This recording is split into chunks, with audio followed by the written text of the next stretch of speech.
Donc la première fois que je vous ai vu en live remonte à 2008. C'était au Rackham Festival à Luynes, Ah oui. où vous faisiez la tête d'affiche de la journée Heavy. Donc quel souvenir gardez-vous de ce festival, si vous vous en rappelez? Oui, bien sûr. Ouais, non, puis en plus, lui, non, je crois qu'on avait fait un concert déjà avec Dream Child en plus à l'époque. Ah Très, d'accord. très longtemps. Et retrouver cette salle, ouais, non, on a joué 2 fois là-bas avec Turn Flight en tout cas. Oui. Voilà. Mais ouais, c'est toujours un bon moment de.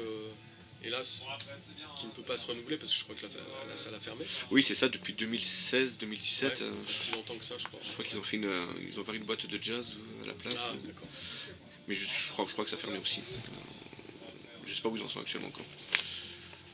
Mais ouais, non, mais c'est toujours des bons souvenirs, cette salle. D'accord.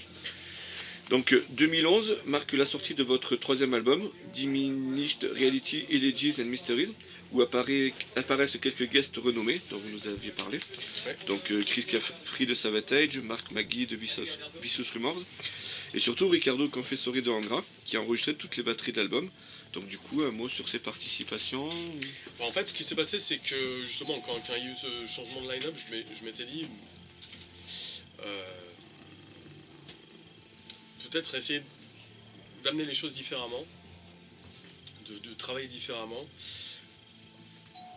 tout en restructurant le groupe. Et j'ai eu le contact et l'opportunité justement de travailler avec Riccardo Confessori, que j'ai contacté par le biais d'un attaché de presse avec qui j'avais travaillé dans le passé. Et on s'est bien entendu et ça s'est fait assez naturellement. D'accord.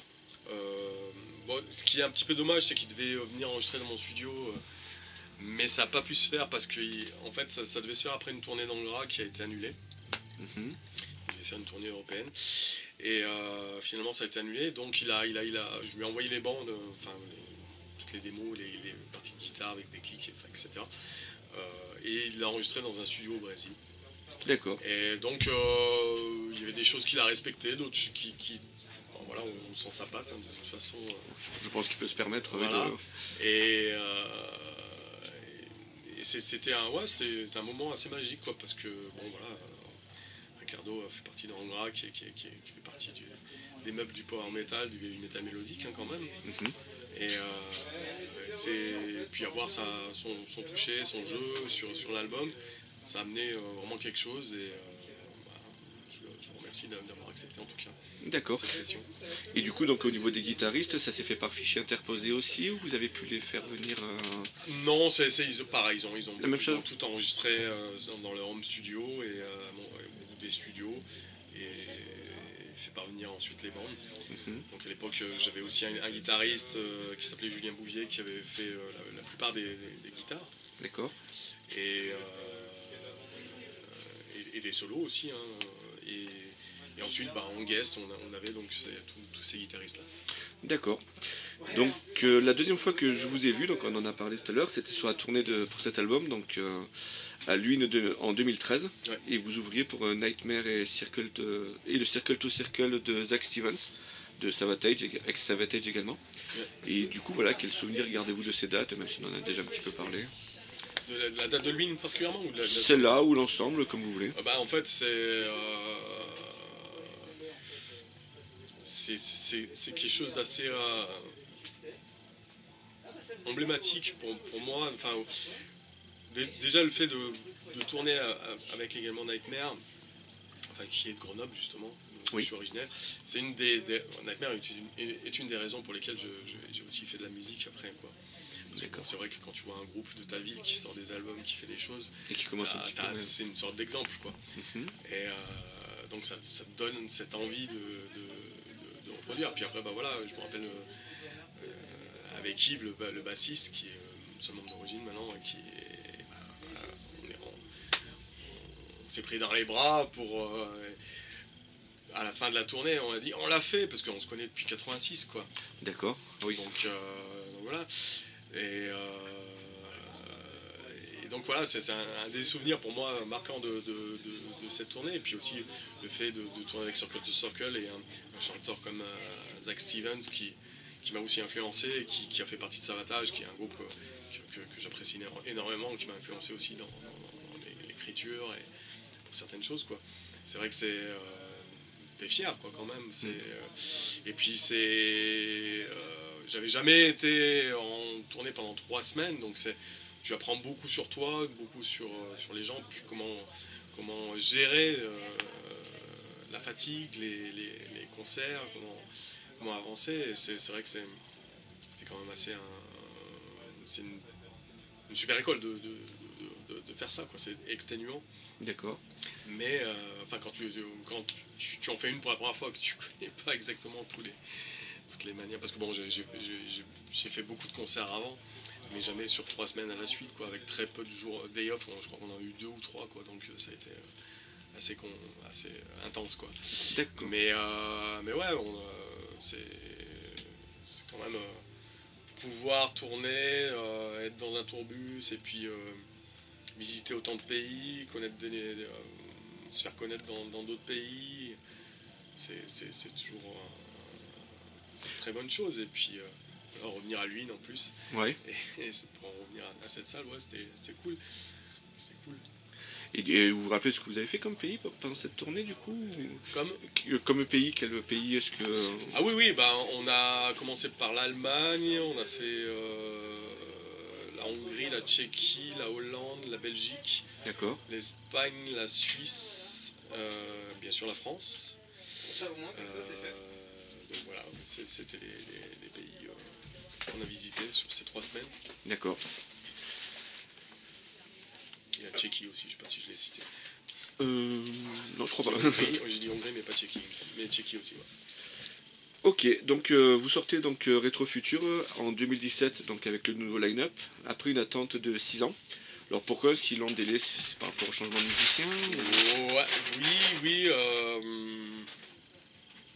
Bon, en fait, voilà, le line-up de tournée de l'album précédent, du 3e album, donc, qui était sorti en 2011. Après, on a fait cette tournée en 2013. Donc, puis après, bah, là, il a fallu tout restructurer.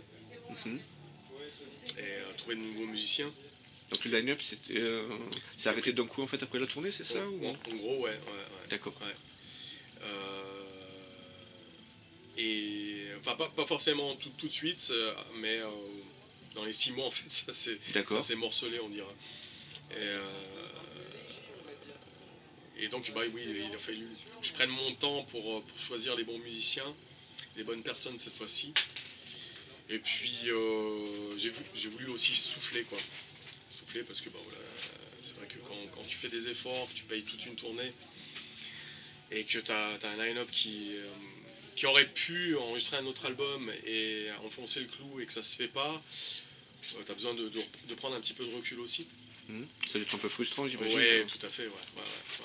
T'as un peu la haine, c'est frustrant et puis bah, voilà, tu te dis bon bah je vais continuer, mais ralentir un peu le truc. Et c'est vrai que ça nous a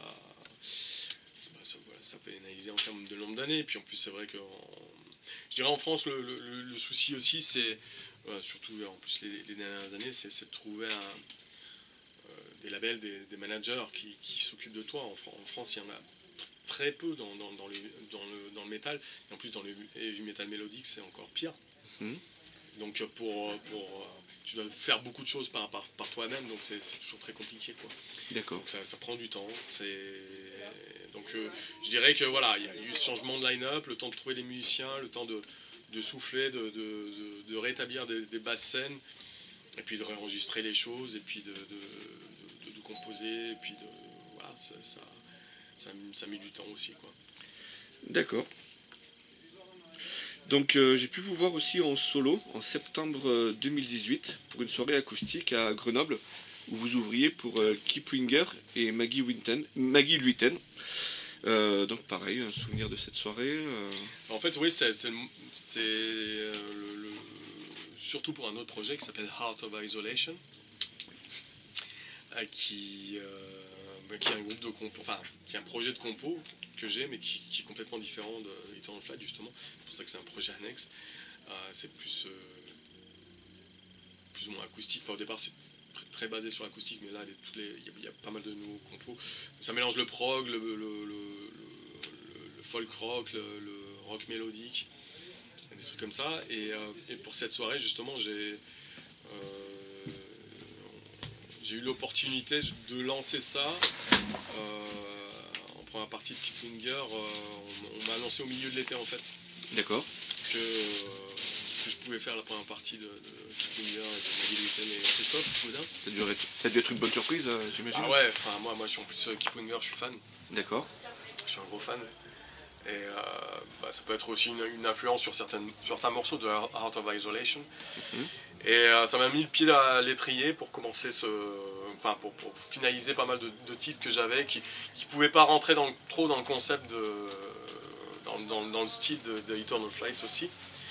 Donc je me suis dit bon bah allez, il faut trouver un nom au projet, il faut y aller et il y a eu ce concert là, donc cette opportunité là de lancer le truc. En plus voilà, Kiplinger était accompagné aussi de Rob au percu, mais voilà, c'était en acoustique. Christophe et Maggie c'était en acoustique aussi, donc voilà, ça se prêtait super bien et j'en garde pareil un bon souvenir, quoi. Même si c'était un peu stressant parce que je devais tout faire moi-même. Oui, je me souviens, j'étais tout seul. Voilà, j'avais un peu de bande, un peu de... Enfin, bande, quand je dis bande, c'était des éléments rythmiques, hein, c'était pas les guitares, mais de souvenirs, j'ai peu de choses pré-enregistrées. Mais voilà, quoi, c'était un bon souvenir. Ouais. Oui, déjà à l'époque, vous repreniez un morceau de Queen's Reich, Silent Facility. Ouais.